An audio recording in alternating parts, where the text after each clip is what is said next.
ஸ்ரீ ராமாயணம் பாகம் 40.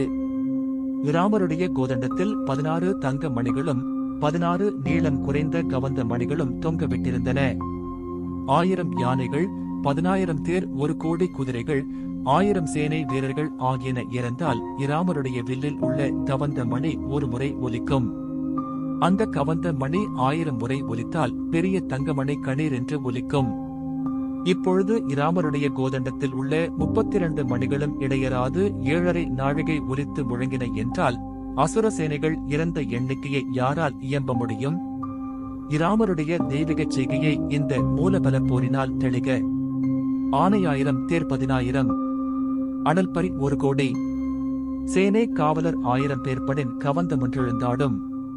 கானம் 1000 கவந்தம் நின்றாடிட்டின். கவின்மணி கணில் என்னும் ஏனைய மணி ஏரை நாழிகை ஆடியது இனிது அன்றே. இவ்வாறு ராமச்சந்திர மூர்த்தி மூலபல சேனைகளை வதைத்துவிட்டு வாகை மாலை சூடி வானரங்கள் இருக்குமிடத்தை அடைந்தார். இராவணன் வானர வீரரை கொல்லும் பொருட்டு ஆதித்தனைப் போல் ஒளி செய்யும் தேர்வி தேறி தேவர்களை வென்ற வில்லும் அம்பரா துணியும் தாங்கியவனாய் 100 கோடி தேர்களும் 10 கோடி யானைகளும் 200 கோடி குதிரைகளும் இவற்றின் இரட்டியான காலாட்படைகளும் புடைசூழ போர்க்களம் வந்தான். வானர வீரர்களும் அசுர வீரர்களும் அஞ்சாமல் எதிர்த்து கடும்போர் புரிந்தனர். இராவணன் இலட்சுமணரை எதிர்த்து சீற்றத்துடன் போர் புரிந்தான்.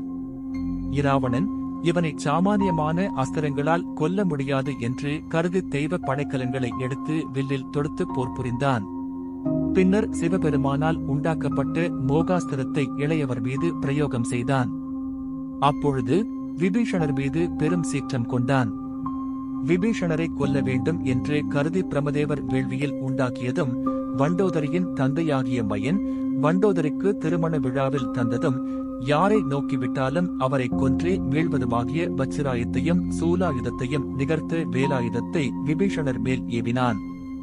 இதனால் இன்று என் உயிர் அழியும் என்று விபீஷணர் அந்த வேலுக்கு முன் ஏவினார். இலட்சுமணர் ஏவிய பானங்கள் அத்தனையும் வேலினால் துகள் பற்றொழிந்தன. அடைக்கலம் புகுந்து விபீஷணரை காக்கும் பொருட்டு அவரை தள்ளிக் கொண்டு இலட்சுமணர் முந்தினார். இலட்சுமணருக்கு முன்னே அங்கதன் வந்து நின்றான். அங்கதனை தள்ளிக் கொண்டு சுக்ரீவன் நின்றான். சுக்ரீவனை பிந்த வைத்து ஆஞ்சநேயர் முந்தினார். முடிவில் ஆஞ்சநேயரை தள்ளிக் கொண்டு இலட்சுமணர் முந்தினார். வேல் இலட்சுமணருடைய மார்பில் பட்டு அவருடைய உயிரை பருகிக் கொண்டு சென்றது. இலட்சுமணர் நிலத்தில் வீழந்து மாய்ந்தார். விபீஷணர் பெரிதும் சோகமும் கோபமும் அடைந்து இராவணனுடைய தேரையும் தேர்க்குதிரைகளையும் அழித்தார். இராவணன் இத்துடன் போர் முடிந்தது என்று கருதி தன் அரண்மனை சேர்ந்தான். இலட்சுமணருடைய மரணத்தைக் கண்டு விபீஷணர் பெரிதும் துயரமடைந்தார். அந்தோ அந்தோ என்று கதறி பதறி அழுதார். அப்பொழுது ஜாம்பவான் அனுமார் மீது இருந்த அம்புகளை அகற்றி மருந்து கொண்டு வந்து இலட்சுமணரை உயிர்ப்பிக்க வேண்டும் என்று கூறினார். ஆஞ்சநேயர் மனோவேகமாகச் சென்று மருந்து கொண்டு வந்து இலட்சுமணரை பிழைப்பித்தார். உயிர்த்தெழுந்த இலட்சுமணர் விபீஷணர் நலமா என்று கேட்டார். அனுமாரை தழுவி அகமகிழ்ந்தார். எல்லாரும் இராமரை அணுகினார்கள்.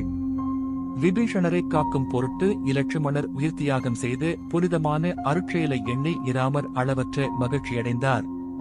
அடைக்கலம் புகுந்த அற்ப புறாவுக்காக தன்னுடலை அறுத்துக் கொடுத்து துளையில் ஏறிய சீபி சக்கரவர்த்தியும் என் தம்பிக்கு நிகராக மாட்டான்.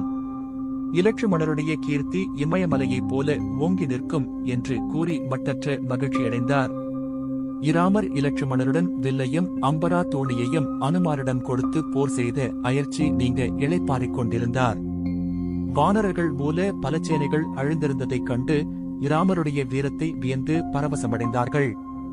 இராமரை துதித்து மதித்து போற்றினார்கள். இராவணன் இலட்சுமணரை கொன்று விட்டோம் என்று கருதி பெருங்களிப்பை அடைந்து தன் ஏவலர்களை அழைத்து மூலபல சேனையினால் இராமன் மாண்டிருப்பான். இலட்சுமணனை நான் கொன்றுவிட்டேன். போர் முடிந்தது. என் பொருட்டு போர் புரிந்த சேனை தலைவர்களுக்கு விருந்து செய்ய வேண்டும். ஆகவே விருந்துக்கு ஏற்பாடு செய்யுங்கள் என்று கட்டளையிட்டான். 1000 அண்டாக்களில் சுவையான அன்னங்களும் பட்சணங்களும் குடிநீர் வகைகளும் தாம்பூலம் சந்தனம் முதலிய வாசனைப் பொருட்களும் மிகுதியாக சேகரித்து நிரப்பினார்கள். ஆடலும் பாடலும் நிகழ்ந்தன. துதர்கள் இராவணனை அணுகி, இங்கு விருந்திற்கு ஏற்பாடு செய்கின்றாயே, உன்பால் யார் உளர்? இராமன் ஒருவனே மூலபலச்சேனை முழுவதையும் 7.5 நாழிகையில் அழைத்துவிட்டான். அத்தனை பேரும் மாண்டொழிந்தார்கள். இந்த உணவை மாண்டு போனவர்களுக்கு பிண்டம் போட வைத்துக்கொள் என்று கூறினார்கள். இதை கேட்ட இராவணன் இரும்போது ஏதினான். ஒரு தனி மனிதன் மூலபலச்சேனைகளை கொன்றானா? இது நம்பக்கூடியதா? அப்படி இருப்பினும் நான் இலட்சுமணனை கொன்றுவிட்டேன். தம்பியின் மரணத்தைக் கண்டு இராமன் உயிர் தாங்க மாட்டான், மாண்டொழிவான். ஆதலால் வெற்றி எனக்குத்தான் என்று கூறி மகிழ்ந்தான். மற்றொரு துதன் வந்து இராவணனை வணங்கி, அரசே, அனுமன் கொண்டு வந்த சஞ்சீவ மருந்தால் இலட்சுமணன் பிழைத்துக் கொண்டான் என்று கூறினான். இதனைக் கேட்ட இராவணன் அதிர்ச்சி அடைந்தான். கோபுரத்தின் மீதேறி மூலபலச்சேனைகள் மாண்டிருப்பதைக் கண்டு அதிசயமும் கோபமும் துயரமும் அடைந்தான். செய்வது என்ன என்று தெரியாமல் திகைத்தான். மந்திராலோசனை மண்டபத்தை அடைந்தான். அப்பொழுது அவருடைய சிறிய பாட்டனாராகிய மாலியவான் வந்து இராவணனைக் கண்டு, அசுர குலவேந்தனே, இப்போதாவது விபீஷணன் கூறிய அறிவுரையை நினைக்கின்றாயா? 1000 வெள்ளம் சேனைகளையும் இராமன் ஒருவனே கொன்றானே என்று அதிசயம் அடைகின்றாயே. சர்வ சம்ஹார காலத்தில் சிவபெருமான் ஒருவரே அகில உலகங்களையும் அழித்தார் என்று நீ கேட்டதில்லையா? நாராயணரே இராமராக வந்து அவதரித்தார். தெய்வம் சீறினால் வையம் வாழுமா? இனியாவது மரச்செயலை மறந்து அறச்செயலை மேற்கொள்வாயாக என்று கூறினார். மாலியவானின் பேச்சை மதித்தானில்லை இராவணன். கோபம் கொண்டு சீறினான். இராவணன் மகோதரனை அழைத்து இலங்கையில் மாண்டவர்கள் போக எஞ்சியிருக்கின்ற அசுர சேனைகளை போருக்கு புறப்படுமாறு பறையறிவிக்கும்படி கட்டளையிட்டான். அதன்படி பறையறைய 4 வகை சேனைகளும் போருக்கு புறப்பட்டன. அதனால் நீர் வற்றிய கடல் போல் இலங்கை வெறுமையாகியது. இராவணன் நீராடி சிவபூஜை செய்தான். கருவூலத்தில் இருந்த பொன்மணி, ஆடை முதலிய விலையுயர்ந்த பொருள்களை தக்கவர்க்கு தானம் செய்தான். பிரமதேவன் யாகம் செய்து படைத்ததும் இந்திரன் தந்ததுமான இரத்தின கவசம் அணிந்து அம்பரா தோணியை தோளில் கட்டி வேறுகிரியை போன்ற வில்லை ஏந்திக் கொண்டு தேரில் ஏறினான். அந்த தேர் பொன்னும் மணியும் இழைத்து இளன் சூரியனைப் போல் ஒளி செய்தது. அதில் பூட்டிய குதிரைகள் ஆற்றலும் அழகும் உடையனவாய் காற்றைவிட வேகமாகச் செல்லும் தன்மையுடையவை. அத்தேரில் வாள், வேல், தண்டு, தோமரம் முதலிய ஆயுதங்கள் நிறைந்திருந்தன. இராவணன் அத்தேருக்கு மலர்களை அர்ச்சித்து களப கஸ்தூரி தெளித்து வழிபாடு செய்தான். அவனுடைய 10 தலைகளிலும் நாக ரத்தினங்கள் இழைத்த மணி மகுடங்கள் அழகு செய்தன. இராவணன் கணவனை இழந்து சீதை வயிற்றில் ஏற்றிக்கொண்டு அழ வேண்டும். அது இல்லை என்றால் அதனை வண்டோதரி செய்ய வேண்டும். 2இல் 1 நடைபெற வேண்டும் என்று சூழரை பகர்ந்து சிங்கக்குரலைப் போல் தேர் மீது ஏறி போர்க்களத்தை அடைந்தான்.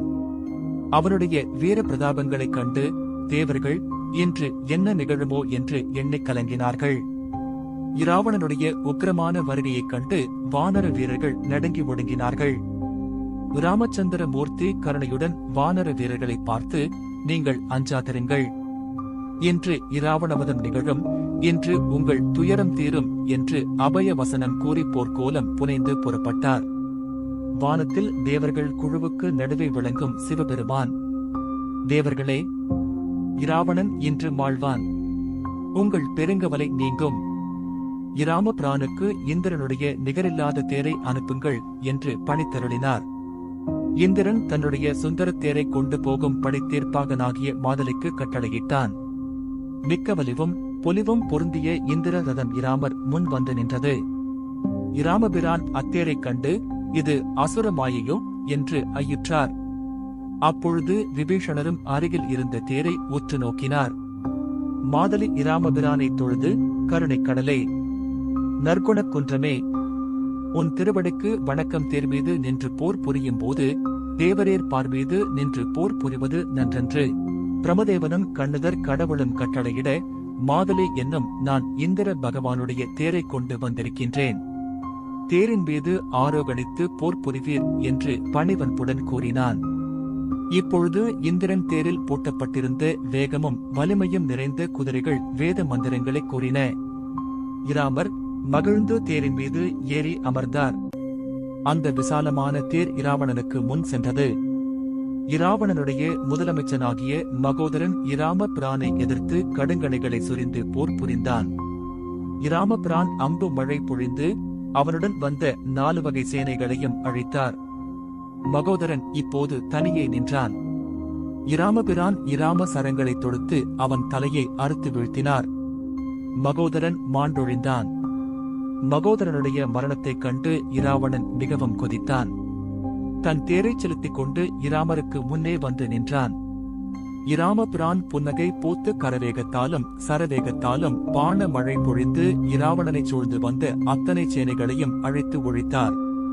இப்பொழுது இராவணனுக்கு பல நிமித்தங்கள் உண்டாயின். இடக்கண்ணும் இடத்தோள்களும் துடித்தன. அவன் மார்பில் இருந்த மாலைகள் கரிந்து பிண நாற்றம் வீசின. உதிரமழை பொழிந்தது. அதனை இராவணன் பொருட்படுத்தவில்லை. இராவணன், இந்த அற்ப மனிதனா என்னை வெல்லப் போகிறான்? நான் வெள்ளை மலையை அள்ளி எடுத்தவன், திசை யானைகளை வென்றவன். இப்பொழுதே இவனை அழிப்பேன் என்று எண்ணினான். இராவணன் பெரிதும் சீற்றம் கொண்டு இராமனாகிய அற்ப புழுவை தேரோடு விண்ணிலே வீசி எறிந்து கொல்வேன் என்று கர்ஜனை புரிந்தான். இராமருடைய வில்லோசையும் இராவணனுடைய வில்லோசையும் 1000 இடிபோல் முழங்கி 8 திசைகளும் செவிடுபடும்படி செய்தன. தொடரும்.